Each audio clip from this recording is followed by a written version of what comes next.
face well? Not your face specifically, but that general, you know what I mean. Yeah, I know. Yeah, that sounds like an interesting project though, Jose. The work with the autism. I'd be interested in hearing more about that project. So it kind of sucks because of COVID-19.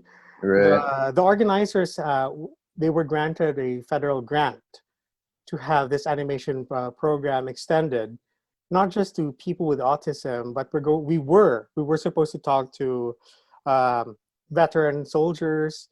I was supposed to handle and talk to senior citizens and translate their stories into animation. But COVID-19, senior citizens, no.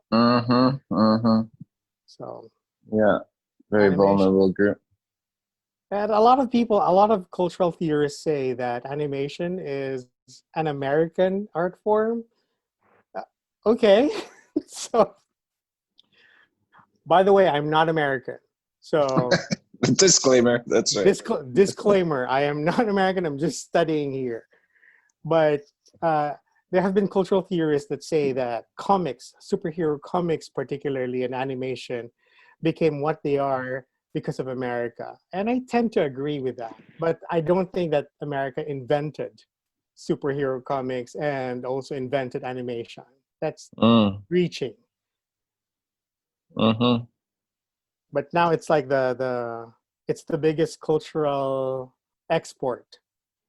So you have all these animated films that are making billions for American economy. That are being produced elsewhere, but American profit. Yeah. Yeah. That's late capitalism for you. The idea is American. The hard work is somewhere else. Exactly, like free trade. Yep. So that's why, again, I asked regarding Jamaica's animation industry. Okay. Well, the people.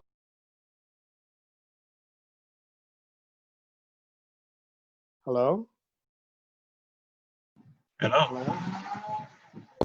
Oh, sorry. Hello. Hello? You can hear me? I can. So. Okay. Good. Sorry, I hit the mute button. I think we're ready. It's 12 o'clock. Sure. Yeah, we have. Let's see. We have 27 people in already, which is great.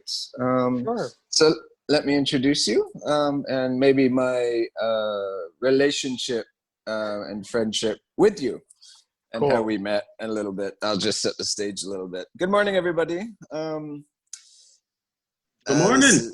Good morning. I'm glad to have everybody here, and thank you for coming.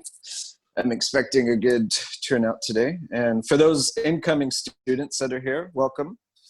We look forward to meeting you and working with you. And these workshops will hopefully give you a sense of who we are and what we do and what we're thinking about and where we plan on going with our activities in animation.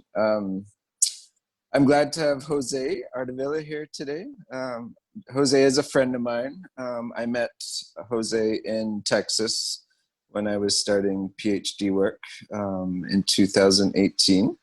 Jose is currently doing his PhD in interdisciplinary fine arts. Maybe I can let Jose speak on that term a little bit, which I'm sure he will naturally because he's in that term, or the dying of the term discipline, maybe. Yeah. So thank you, Jose, for being here. We have just to let you know who is here in the room, in quotations. We have students, incoming students who have yet to start classes, so they'll be coming into classes in September, and we have first years, second years, all the way up to fourth years, and possibly even maybe a few graduates. We have some staff, and we have other colleagues of mine, faculty in the animation program. So thank you, Jose, for being here today, and I look forward to hearing what you have to bring us. And for students, this may be a bit of a repeat from previous workshops that we've done. Feel free to ask questions. This is a conversation. This isn't, a formal lecture in a sense where you sit back and listen. We welcome your questions to kind of direct and fuel the conversation. And I know Jose will also appreciate that. So if you have questions, you may do either of two things. You can put it into the chat and we will use that to kind of build the conversation around them. Or you can wait to the end of the conversation and we'll leave some time where you can take your mic off at that point, unmute yourself and ask those questions. I would actually like that. I think that would be nice and personable. If some of you can save some questions so you can actually speak to Jose directly, that would be good. All right, Jose, stage is yours. We're going to keep this to 1 o'clock, short and sweet. And so we'll leave lots of room for that question period. So don't feel you have to be, lecturing at them for that period of time because it will just take off on its own. All right. All right. So howdy from Texas, everyone. So my name is Jose Ardivilla. And as your professor said, Mr. Jeff, he was my classmate here at Texas Tech. And so I'm taking up interdisciplinary studies, and in a way, animation is interdisciplinary now. Because not only are we supposed to be good as visual people, animation is also about audio and also stringing them together. Interdisciplinary means we have to work with disciplines that we may not be comfortable with. And the reason why I want to give this talk, because interdisciplinarity now is amazing, because I used to be, I still am a political cartoonist. And that used to be a very specific discipline. But because of technology now, anyone literally can do my job. And that's a good thing for me. Not a lot of political cartoonists like that, but that's the way it is. So let me just share my screen if that's okay.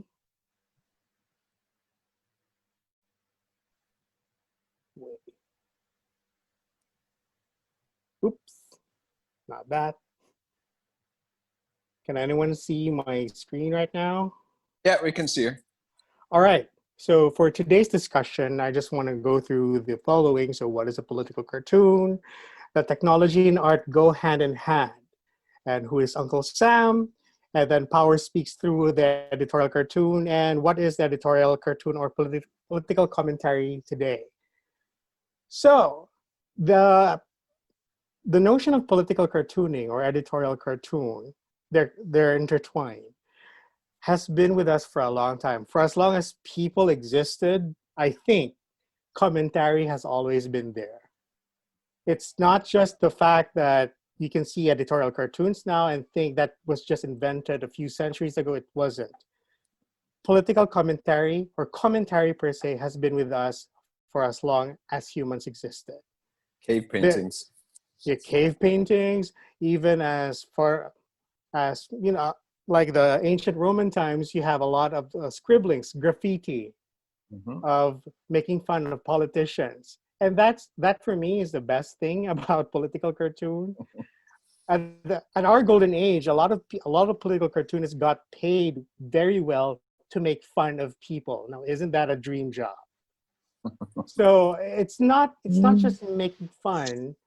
Political cartooning for me is a way of exposing the faults of the system. So there are 3 words that I was taught back in art school. If you're going to be a social commentator, you have to expose the problem, you have to oppose the problem, and then you have to propose a solution. So for a lot of political commentators, these 3 words are crucial. And political cartooning is good because it is a visual abbreviation of an issue. It can be a complex issue, but as political cartoonists, the vision, the images have to be simple and accessible. And that to me is the power of political cartoons. And technology and art go hand in hand. Now, I remember starting out as a cartoonist in the Philippines, and I was one of the first people who would use Photoshop to enhance my cartoons. So that's the operative word there, is enhancing. I remember a senior, older cartoonist confront me and said, "You're not a cartoonist." And I said, "Why not?" because you use technology for your cartooning. So who's the artist there? Is it you or the computer? And then I asked, why, sir, do you make your own ink? So if you do make your own ink, then you can stake claim to the art of cartooning. My problem there is a lot of people situate that we are always better than technology. As animators as well, we know that our work thrives with technology. We are not the lords of technology, and it's not the other way around as well. Technology is not lording over us. We are working with technology. That should be the main point as an artist. So with technology in hand, we can do so much stuff. Animation as well. Before this thing started, where we're discussing about the industry, the animation industry in Jamaica, because I was telling them that now, because of COVID-19, you have a lot of educational institutions looking for learning objects to give to students. In the Philippines, there are a lot of animation that are being developed for learning objects for elementary and high school students. So I'm not surprised if Jamaica also has it. So let's just get that out of the way, that technology and art goes hand in hand, go hand in hand. Because political cartoon became what it is because of print technology. You have to understand that civilization moves forward not just because of the arts, but because of the arts with technology. It's the Renaissance and the early days of exploration. Maps were needed, and how are maps generated? It's before the printing press was introduced to Europe. It was hand drawn. Now that the printing press is there, so maps, books are now mass produced. Ergo, literacy increased, civilization in quotation marks increased, and also political cartoons became a thing now. So you have all these posters, you have all these underground or guerrilla cartoonists making fun of the king or the queen and then just post them outside. And a lot of people didn't like that, powerful people. So that's why part of my lecture right now, or conversation, is about power speaking through editorial cartoons. And one of the most powerful figures that was represented by the political cartoon is this guy, although he's missing a component. His name is Uncle Sam. But let's just say that this is a very perfect cartoon about a political cartoon. So this is a cover from one of the best books about the political cartoon by Charles Press. It's this man pointing where the wind blows. And that is the job of a political cartoonist, to point where the wind blows, because that is the direction of the politics and the economy and the culture, and it needs to be commented upon. Now, why is commentary very important? Because right now, ideally, Jamaica, America, and the Philippines, we are in a democracy. And it's part of our democracy in which we have a say on how things are run. I know that sounds idealistic. So I come from a country, we have a new dictator right now. And just a few days ago, there was this law being passed in the Philippines. It's called the anti-terror law. And I'm not joking. One of the provisions there is you can land yourself in jail if you share a meme that is critical to the government. So yes, a meme can land me in jail. So that's why I was telling my friends, I'm emotionally preparing myself. When I'm done here in Texas and I go home to the Philippines, I will land in jail. And then at least I'll have a PhD inside prison. Yeah, I don't know how much that will help you. Yeah, but Uncle Sam is Uncle Sam is like one of the most powerful figures that was propagated using the editorial cartoon. So for those of you who may not be familiar with Uncle Sam is the personification of America. So Uncle Sam in the early period, the 1700s, early 1800s, it seems to me is continuously associated in cartoons with such practical matters as money, taxes, banks, tax collectors, and custom houses. He smacks both government and dollars right from the start. And so it's a social cut above cracker barrel clodhopper. The earliest cartoon of Uncle Sam dates from 1832, presents the National Bank. So you have to imagine that the very symbol of America is about America's interests.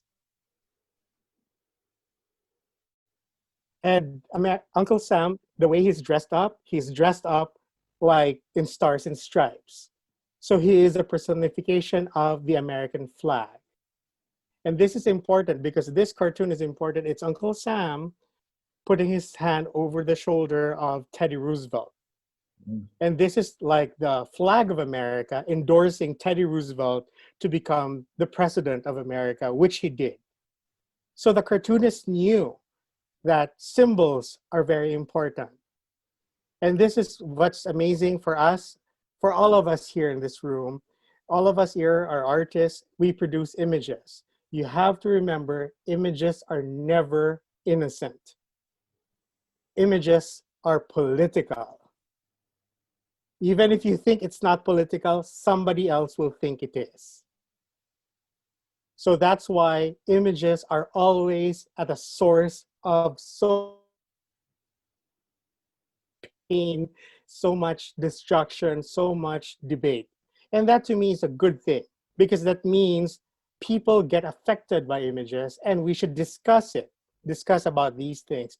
And Uncle Sam is one image. For America, the Americans celebrate Uncle Sam. But for a lot of Filipinos like me, because we were an American colony, Uncle Sam to us is a symbol of imperial power. So my point is, there is no universal meaning per symbol. One symbol will refer to be this in a culture, in another culture, it's different. So you have to remember that as creators of symbols.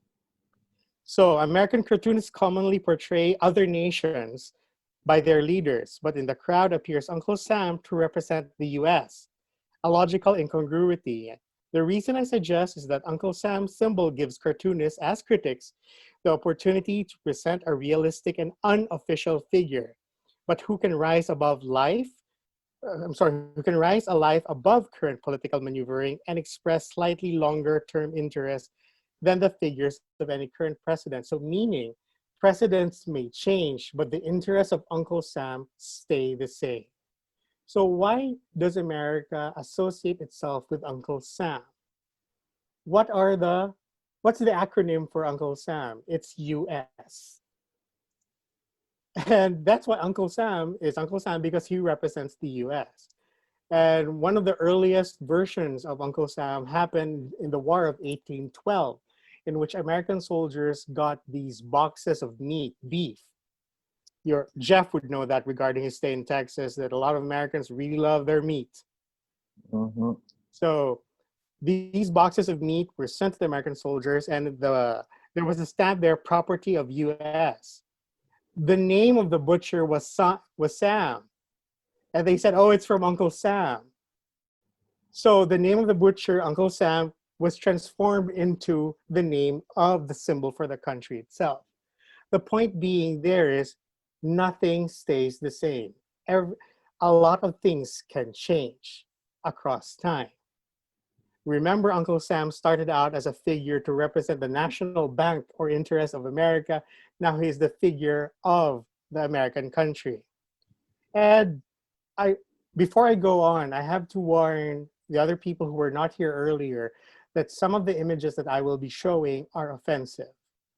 You have to understand that these cartoons were produced in mainstream newspapers back in the 1800s and the 1900s.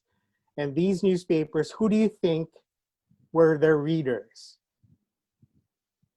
The readers would be usually white people. Caucasians. Caucasians, thank you for that. So it was Caucasianism. Yeah, thank you for that politically correct term. So, Caucasian Asian.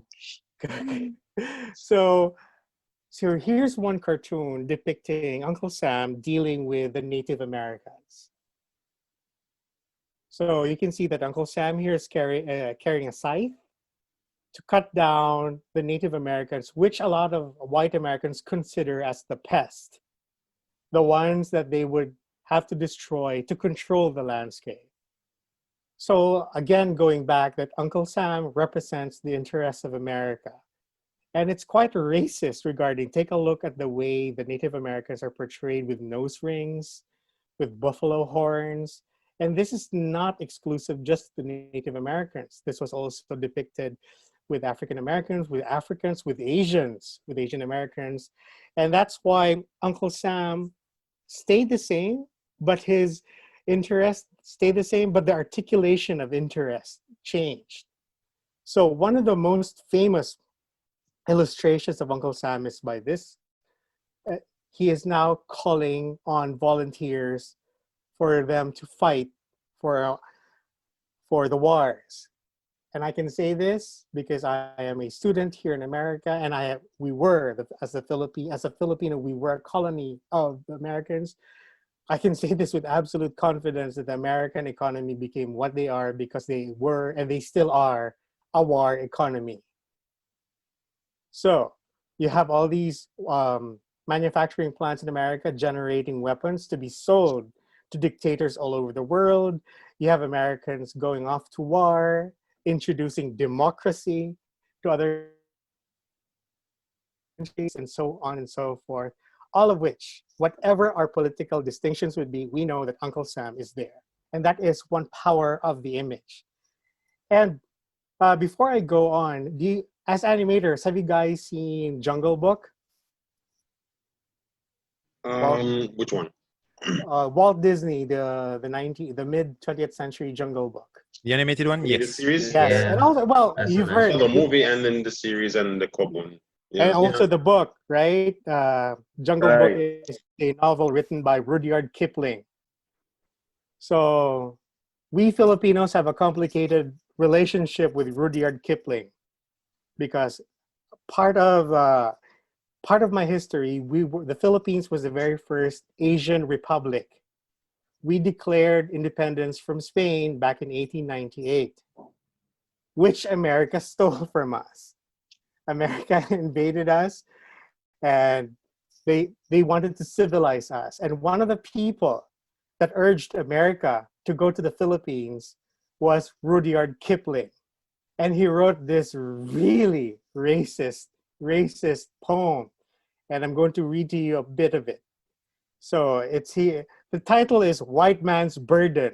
Oh, you should Google this. It's a very funny poem right now by Rudyard Kipling.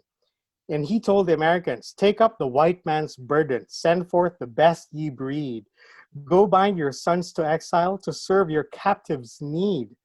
To wait in heavy harness on fluttered folk and wild, your new caught sullen peoples, half devil and half child.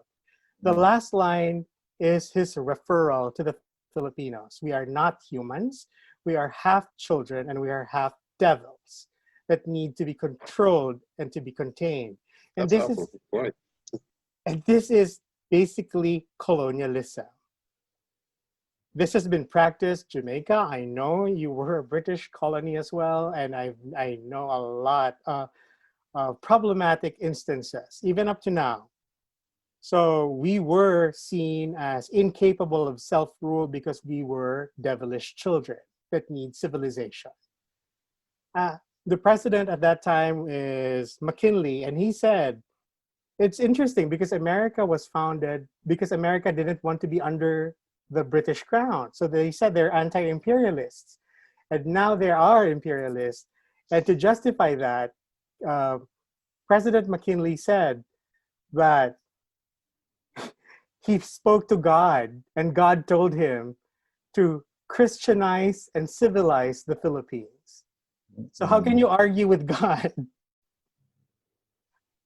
Christianize? The Philippines has been Christian for 3 centuries. Civilized? The oldest university in the Philippines is older than the oldest university in America. It was all very racial. And here's one depiction. So you see 2 men carrying loads of people across this really jagged landscape towards civilization. Civilization is the goal. So you have 2 men, the one in the red at the middle, his name is John Bull. He used to be the symbol of British interests. And on the wicker basket he's carrying is China, Africa, India, and some parts of the Middle East. And in the Americans basket, you have Puerto Rico, Cuba, the Philippines. The Philippines here is depicted as a savage, and not just any savage, an African savage. And this just goes to show not just that did not know where the Philippines is. The Philippines is in Southeast Asia, and we don't look like that. But this is very indicative on how America views savagery. Savagery for them, take a look at all the people that are being carried. These are not white people. The people who are civilizing them are white people.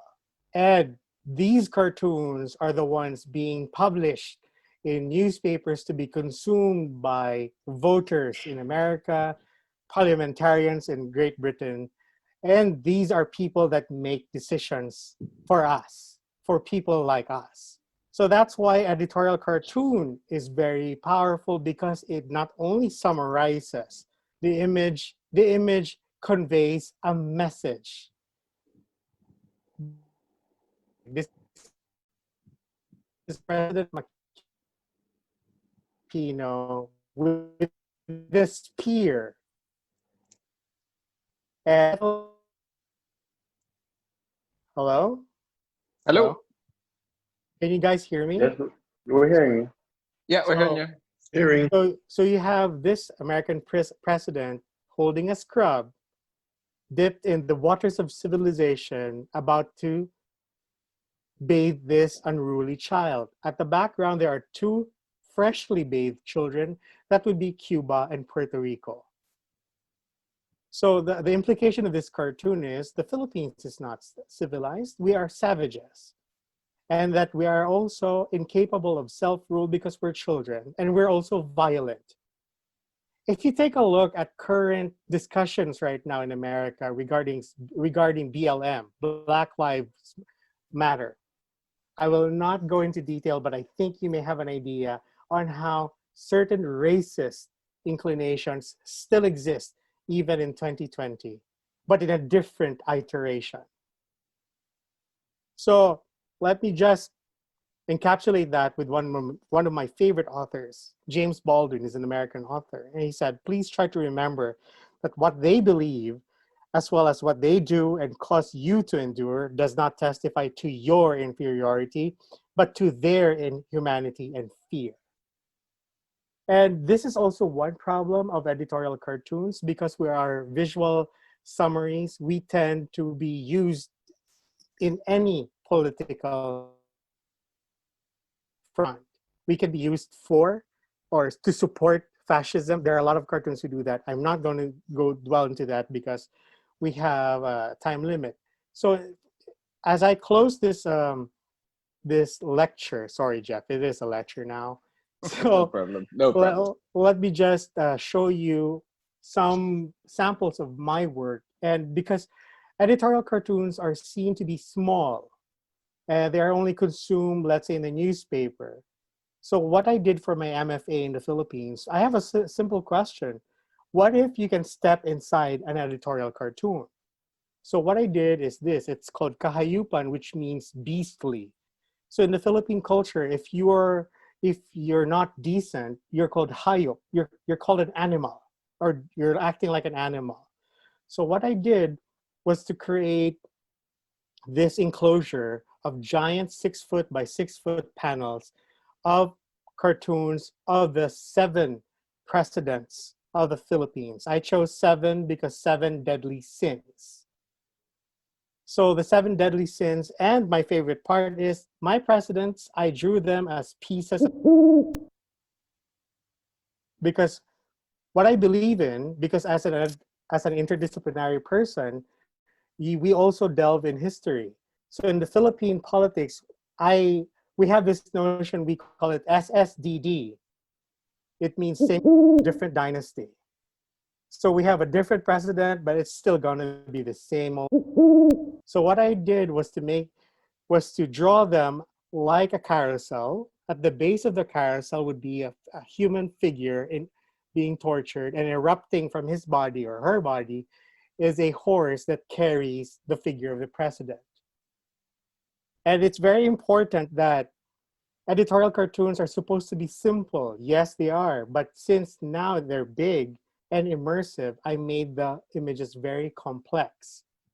So that's why I relied on smaller details in which people have to be really engrossed with my work. So I spoke to one of the country's top theater designers, and this is what he had to say. I remember my exhibit, very engaging. We were inside a circle with your paintings as walls.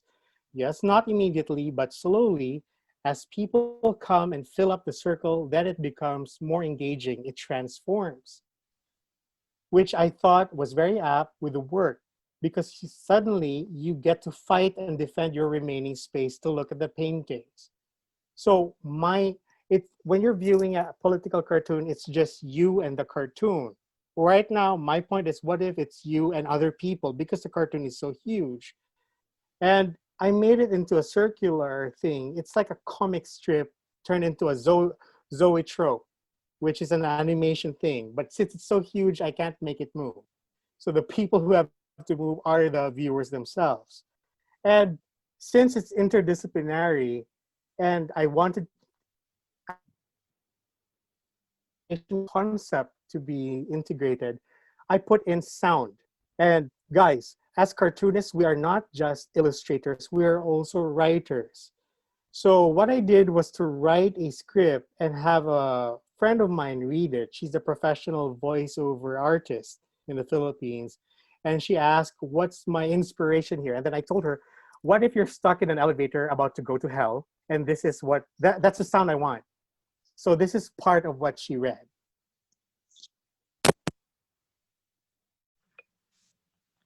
And I don't know what's happening.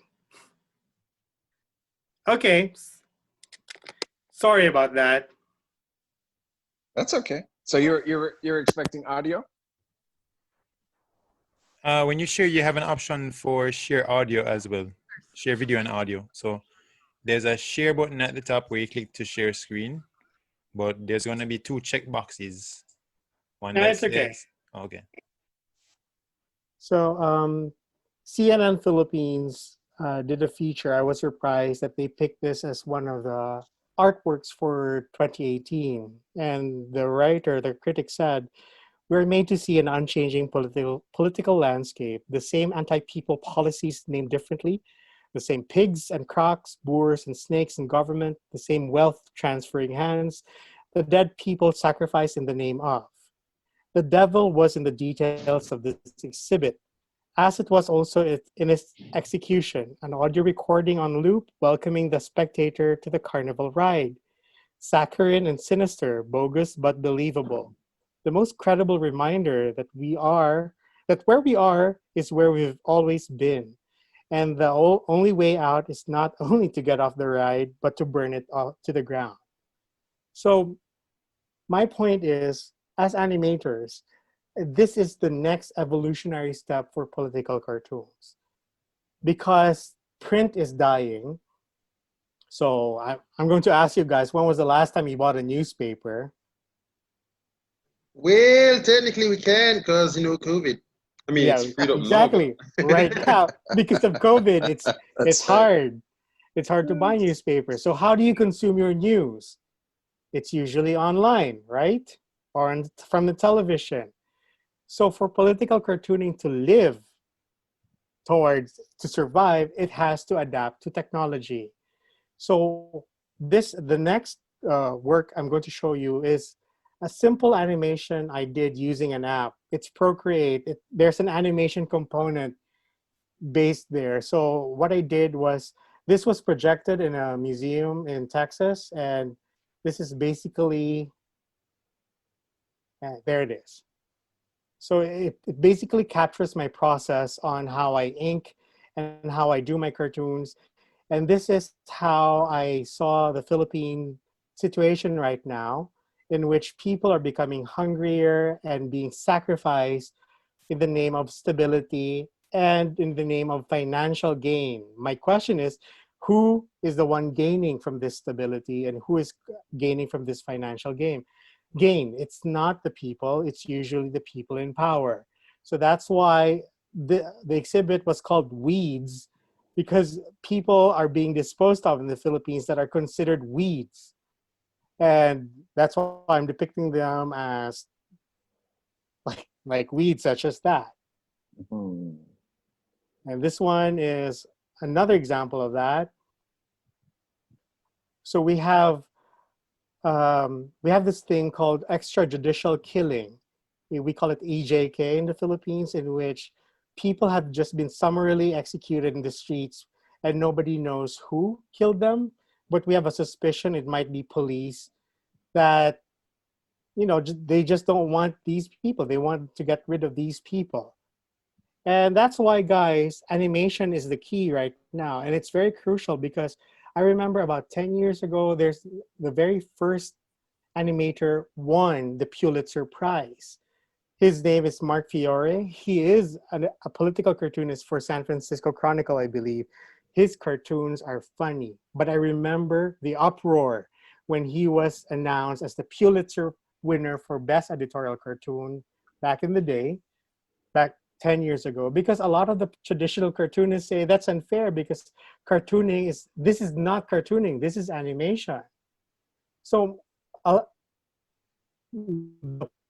point is, I remember going back to that discussion with the artist before me. He said, you're not a cartoonist because you're using technology. So the thing is, the art has to survive with technology, and animation is the next revolutionary step. Evolutionary and revolutionary step. And what I find amazing in these days is because the memes are very important. And a lot of people make fun of the memes, but I remember back in 2014, so I did a study before in the Philippines. I've been warning people to watch out for these memes. And I remember being laughed at because these memes are stupid. They said, how can they change society? Well, the memes had two people elected. One of them is the Philippine President Rodrigo Duterte, and the other one is Donald Trump. These two people relied on social media heavily. And part of the currency of social media is the meme. And what I like about memes is you and I, your mom, your dad, your cousin, your 5-year-old nephew can make memes. And the memes are now being distributed in a very hyperspace speed. My question is, do you think that this should be stopped? No. My problem is now, are the people media savvy? Are the people media responsible? Meaning, can they understand that these memes might be fake or might be untrue? That falls on the readers now. So that's why, as creators ourselves, we are content generators, we are artists. We can bend information. And I'm saying this not out of admiration, I'm saying this as a cautionary tale. People will use us and our talents for their political needs. So that's why I remember this person in the Philippines got $1,000 just to produce a series of memes. $1,000 for like 2 memes. So that's $500 per meme. And the meme was very successful. It became viral. And that's how it is right now, the virality of art and the virality of cartooning. So the question now is, what's next? What's next? It's TikTok. So you have all these people generating videos and animation and spreading them online. And just 2 weeks ago, you have TikTokers hostaging Donald Trump's rally. And that to me is amazing and scary at the same time. I find it scary because there's no certification needed. There's no education process needed to become a TikToker. All you need to do is you need to be really complacent with technology. You have to be really witty and creative, and you can come up with something and just let loose in the world. And this is what we are up against if you're looking from one point of view. Or this is what we are with if you're looking from a different point of view. So I'd like to close this talk right now and open this room to discussions regarding what's next for us animators. What do you think, guys? And thank you for listening. So I'm done with my I'm done with Absolutely. sharing. You're done with it. All right. So let's open up the room to people individually taking their mic off and maybe raising some thoughts and questions.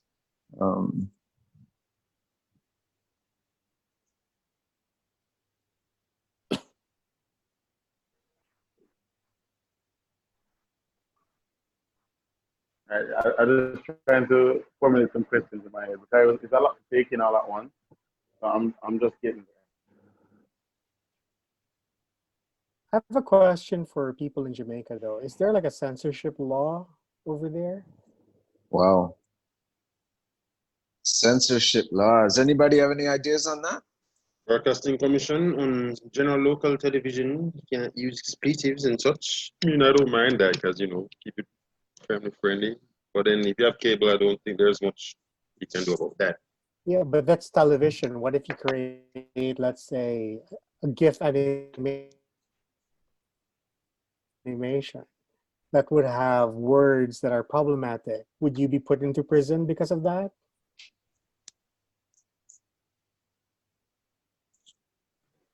Oh wait, I'm just reading the comments. Yeah. Somebody asked, what's a newspaper? That's true.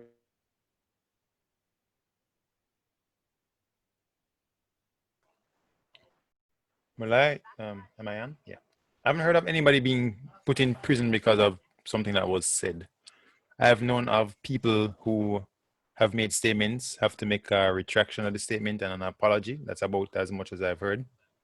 But usually it's almost when a person's, as they say, personal,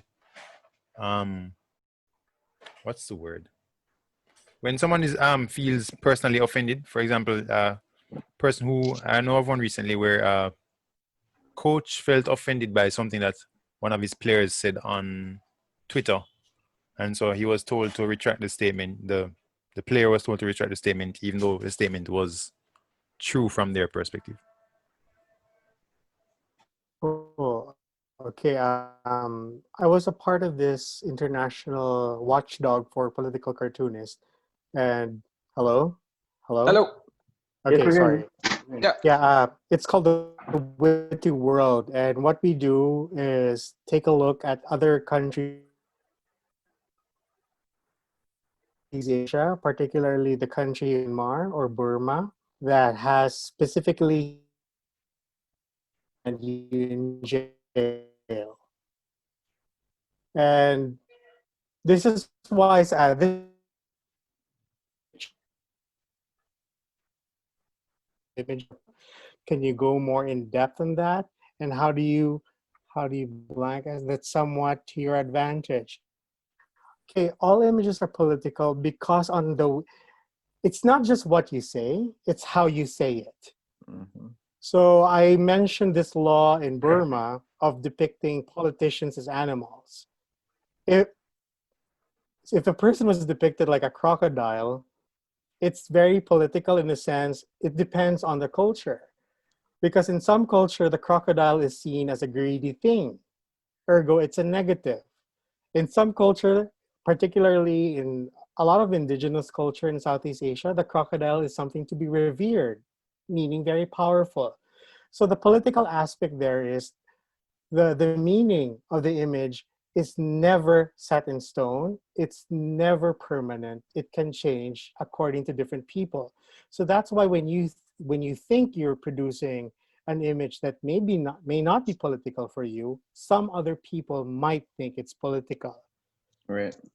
The ingredient there is the image is not just produced by the artist, the image is consumed by the audience. So how the audience would react to it, we cannot control that. Consumed, produced? The artist produced the images, the audience would consume the images. So Mhm. our intention may be different, but our intention may not be translated towards how the audience will react to it. Let's talk about the word or the term interdisciplinary within a Right. Jamaican context and political voice. I'll open up this question to the room. What other, think outside of animation and cartooning, what other art forms in Jamaica have utilized through the history of Jamaican art, and I use that term very broadly, to speak about political ideas and thoughts and music? Absolutely. Absolutely. You can't walk down the street in Jamaica without hearing music, and that is a huge political medium in Jamaica, from dancehall to reggae, and still very much today. And throw social media into that, and all of a sudden it becomes much, much more epic. So You Jeff there? and I had a conversation about music. Yeah. Yeah. Yeah. Hello. Yeah, Jeff Very, and we I had hear a you. conversation about music in Jamaica, and particularly, I told him, like, in the Philippines, Bob Marley is revered as a god. And I'm sure some of you may be tired of hearing Bob Marley and such, but Jeff told me of an important person that predates Bob Marley. Who is that, Jeff? Sorry, that person? I wouldn't say predate. So was a colleague, Peter Tosh. Peter And Tosh. I And yeah. you mentioned what the issue why Peter Tosh did not make it bigger or as big as Bob Marley. Well, What was that issue? color coding.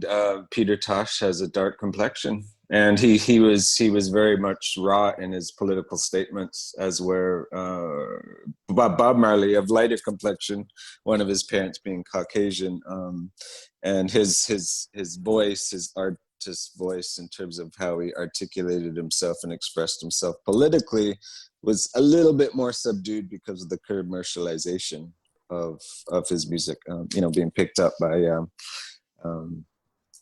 by foreign entities to promote his music, So, And Bob, um,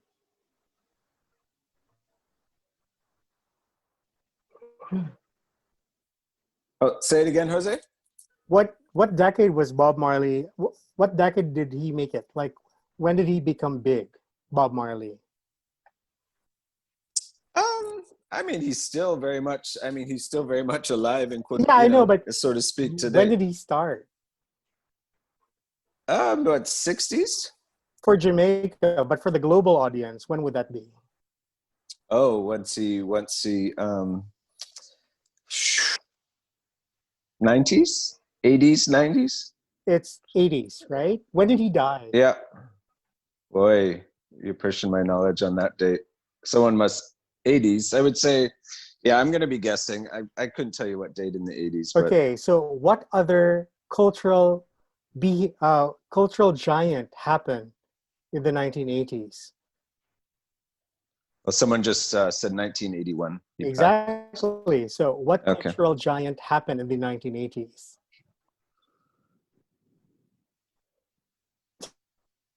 TV. So music television changed the way music has been consumed. Before, Right. it's just listening to it, but now vision is incorporated. So that's why Bob Marley became who he is, because people also saw him, not just Mm-hmm. listened to him. And because of colorism, Tosh, I listened to his work, Jeff. It's really great. Yeah, Really, it really is. great. It is. Thanks for sharing that with me. And Absolutely. I demonstrate to you an aspect of image as very political, because we in the Philippines, most of us were just fed by MTV, and this is reggae. That's it. We know that's not just it, but that's the way it was. So it's very political in a way that how we view and what we view are being funneled. But this was in the 1980s, 1990s, when you have all these giant media conglomerations control the world. Now, because of the internet, these giant media conglomerates are now looking at people who do memes, who do TikTok. Why else would we have all this? I'm sorry if you are one, but I don't like them. I don't like influencers. So what I'm saying right now is not just political cartoon. This is all about media studies. Mm-hmm. So as animators, we are people of the media. We mediate information. Ergo, we funnel information to people. And that's why there's a greater responsibility for us to produce things that we think are useful. There was, sorry to Jose, I'll just chip in here for 1 second. Nick Bachman, who spoke 2 weeks ago, he mentioned the best way to produce, well, I'm not quoting him, but he was talking about the best way to make art is to live your life and to gather experiences through life, because without those personal daily experiences, you can't express yourself through your artwork, whatever your artwork be. I think that's a good, excellent point, because a lot of people sit in a chair and think what they're going to make, which is every artist goes through that at some point, but all we have to do is look at the world around us and to, walking down the street, absorbing information and then, projecting it back out through our artwork. And, there's a theory for that. It's called the quotidian, meaning the daily life. So the personal is political. Because people assume politics are separate. People assume that politics would be, going to the streets, carrying placards and Right. shouting slogans. It's not. And all about government. Yeah, politics is about how you live your life. Yeah. Politics is even how you wear your hair. Especially for, there's this great writer, his name is Kobena Mercer. And he did this wonderful chapter about how Caribbean people in UK situate their identities using hair. I mean, that's just hair. And for them, it's the way they peg their identity. Ergo, everything is political, even your hairdo. Yeah, if we're talking Jamaican context, look at dreadlocks, Yeah. I have friends that are older now and speak about times in the 70s driving down the street and being pulled over where they have to cut off their dreadlocks on the side of the road, or ... How we carry ourselves is very political. The color choices yeah. of your outfit. Okay, here's a funny part. So obviously I'm not white. I'm in America. And not just anywhere in America, I'm in Texas, where there are a lot of people with guns. So I try to not walk into neighborhoods that are predominantly white. And if I do walk towards those neighborhoods, I would wear very colorful stuff. Because if I wear black or charcoal, that's already a signal. So I wear my tropical. If I were a thief, why would I wear something that I'm literally seeing? So even that kind of decision, I didn't have to make that decision back in the Philippines. But here in America, we have all these people being shot just because they wore a hoodie. So that's why I had to buy a hoodie that's really colorful, like really bright red. So everything is political. We may not know it, but the way we convey ourselves to the world is an act of politics. We have a few more minutes here. Other questions? Let's go into the chat and see if we have any. Dominic Grant said, for all we know, you call a man, you low-key called him a handbag. Is that offensive? Probably. It depends on if the man would, find it a slight against his masculinity.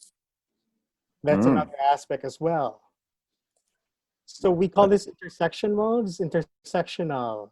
It's not just what the images are, it's who produced it, and the producers and the consumers, and who they are, meaning race, age, gender, class, sexuality, education, all of these come into factor. And the context in which that's placed, right? Yes, in the context in which that's placed. Here's a perfect example, the cross. So you guys have the Red Cross, right? Yes. So we also in the Philippines, we have a Red Cross because we're predominantly Christian. Here in America, I don't know if they have the Red Cross, but when I was visiting the Middle East, they didn't have the Red Cross, they had the Red Crescent.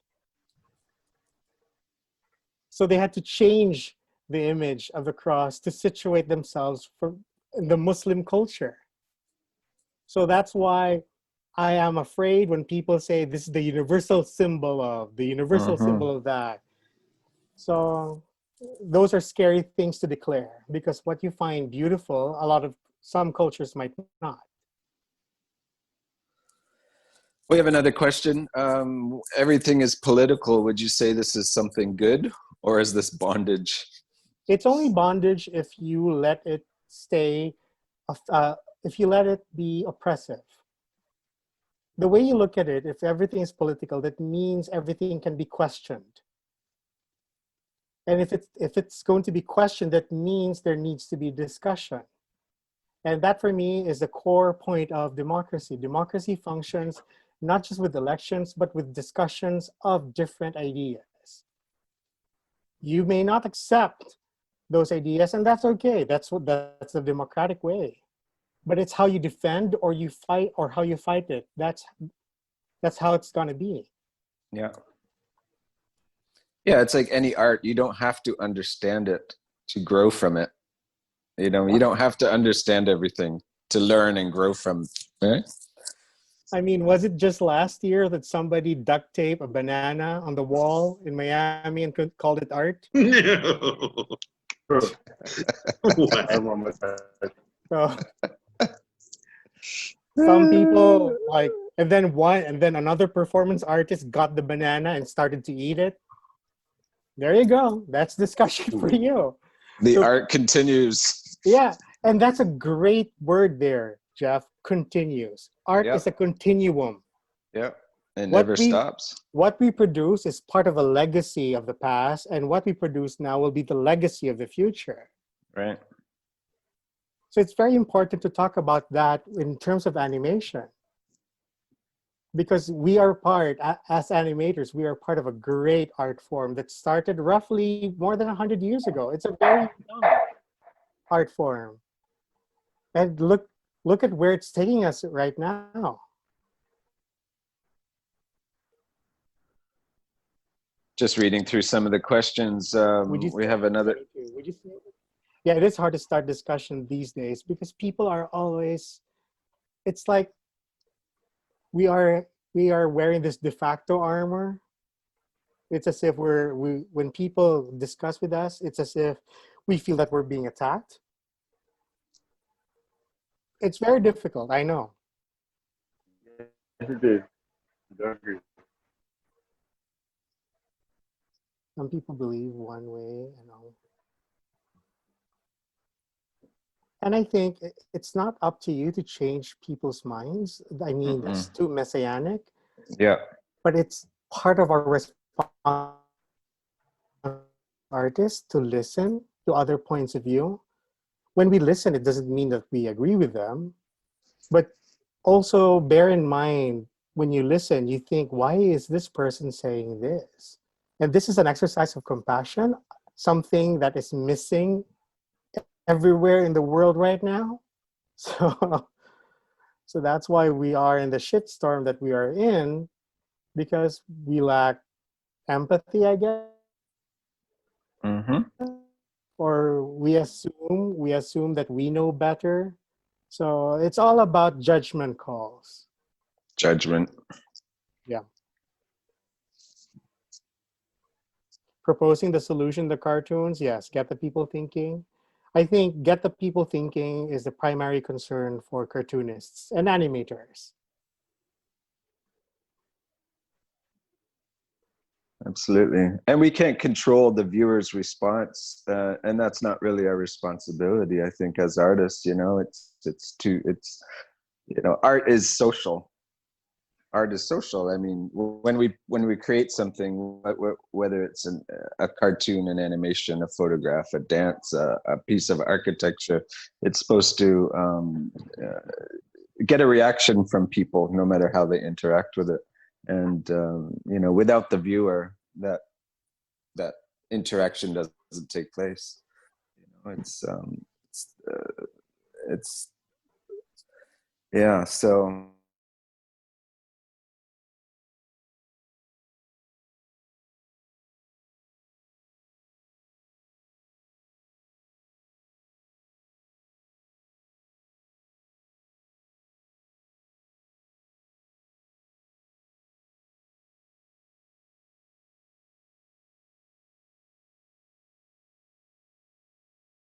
Political series. I wonder if that would be a commentary worth watching. Comedy. I love comedy. I love satire. One of my favorite filmmakers is Morgan Spurlock. He did Super Size Me, and he said this, and I think this is amazing. He said this, if I can make people laugh, I can make them listen. Mm. So if you have a point of view and it's funny, it may disarm other people.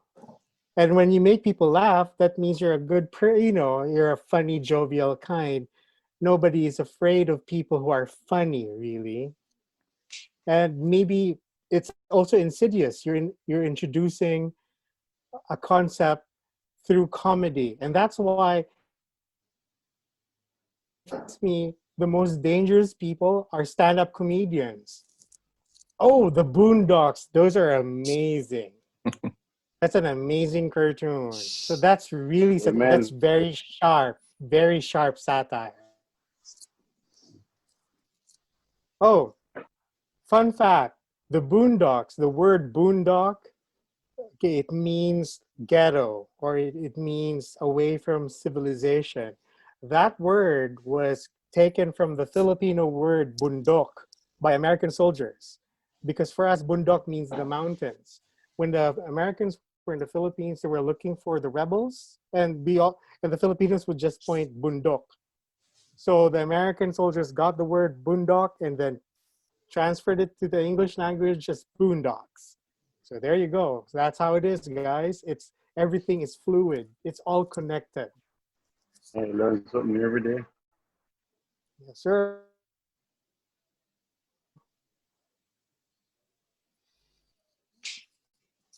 All right, it's 101, John. I live in the boonies. It is 101. Okay, I guess I should wrap it up. I'd like to continue. That's what my gut is telling me to do, but my head will stop it here, I think, to keep it concise and neat and tidy. I mean, if people want to hang on into the Zoom chat room, you're more than welcome to have a conversation after. I know that happened last time, and I think that's a productive situation to happen as well. But thank you for everyone for joining us today. Especially, I want to put out a voice of thanks to the incoming students who as I said, we have yet to meet, but I'm glad that you are able to partake in these workshops, and please do come, as frequent as you can. I'm going to try to start having these weekly, and because I think we're all getting a lot from them, and I think it will keep momentum for all of us in the program as well. And I think it's just a very constructive and positive thing to do. Yeah, thank you so much. Thank you, Jose, for your time. Thanks for having me. And before I go, I'd like to tell the students, please animate your own stories. I mean, watching Pixar is fun and all, but sometimes when I watch these cartoons made by Pixar, Warner Brothers, and such, I ask myself, where am I in this? So if they don't produce my story, I might as well make my own story. So I hope you guys make your own stories, and who knows, maybe I'll watch an animation from Jamaica someday. Exactly, you will. I guarantee you will. I guarantee you will. All right. Thanks for having me. Thanks, Jose. Thanks. Thank you. Thank you for being here. Ciao. Yeah. Bye. Ciao. Bye. Adios and thanks. Bye-bye.